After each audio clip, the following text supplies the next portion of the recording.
नमस्कार मैत्रिणींनो, आपली मेजवानीमध्ये आपलं स्वागत आहे। तर आजची रेसिपी आहे फिश करी। तर मैत्रिणींनो, आपण फिश करी करण्यासाठी आपण मॅरिनेट करून घेऊया। तर 1 चम्मच हळद,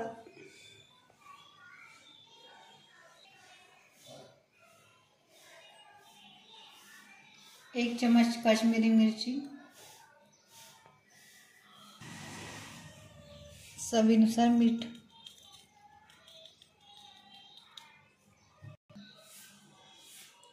याला छान व्यवस्थितपणे मिक्स करून घेऊया, म्हणजे सगळीकडे आपलं मॅरिनेट होऊन जाईल पूर्ण। आपला मसाला पूर्ण फिशला व्यवस्थितपणे लागला पाहिजे, असं छान मिक्स करून घेऊया। मसाला पूर्ण लागलेला आहे। आपण आता मॅरिनेट व्हायला 5 मिनिटं झाकून ठेवूया। 5 मिनिटं झालेले, आपली फिश मॅरिनेट झालेली आहे। आपण थोडं तेलामध्ये परतून घेऊया। तेल गरम झालेले आहे, तर आपण एक एक पीस फ्राय करून घेऊया। तेलामध्ये फिश टाकलेली आपण तेला थोडं परतून घेऊया, फ्राय करू। तेलामध्ये फ्राय करून घेऊया फिश।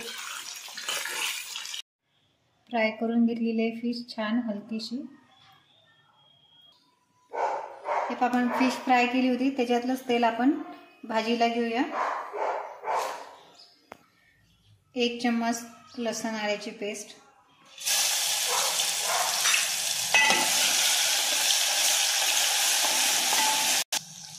लसूण आलं झालेलं आहे। घरगुती कांदा खोबऱ्याचा मसाला 2 चम्मच,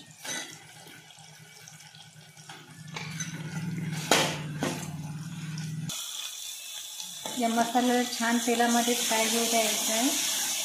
मसाला छान झाल्यावर भाजीला छान टेस्ट येते। मसाला तेलामध्ये झालेला आहे, तर घरी पिसलेला गरम मसाला 2 चम्मच, धने पूड 1 चम्मच। मसाला छान झालेला आहे तेलामध्ये, तर 1 चम्मच हळद, काश्मीरी लाल मिरची 2 चम्मच, मसाला छान भाजलेला आहे। चवीनुसार 1 चम्मच मीठ। मसाला छान होण्यासाठी 1 चम्मच पाणी टाकते थोडं।